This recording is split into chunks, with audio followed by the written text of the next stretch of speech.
Okay, kalau kita nak tahu macam mana connected, kalau dekat iPad ni ada bateri, nampak ada keluar ini gambar bateri iPad. So bila kat sini dia akan keluar 70%. Okay. Bagusnya stylus ni sebab dia boleh magnetic charging. Nampak? Magnetic charging. Okay. So kalau compare Apple Pencil Pro, so dia boleh magnetic charging. So bila kita dekat, nampak magnetic charging tu secara wireless tanpa perlu buka Type C dia. Okay. So ni ataupun merah ni kita nak buat sikit-sikit. Kita nak bintik-bintik saja. Nampak? Kita bintik-bintikkan dia. Kalau kita sengitkan dia, dia akan dapat besar-besar.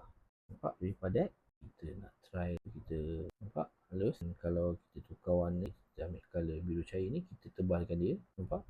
Akan dia tebal. Bila kita sengitkan pen ni, jadi macam Apple Pencil. Dan kita boleh buat macam-macam. Kita nak padam pun boleh. Memang sesuai. So kalau siapa nak guna ni untuk student-student yang nak pakai Apple Pencil tapi agak-agak mahal, boleh dapat smart stylus pen for iPad daripada Ugrade.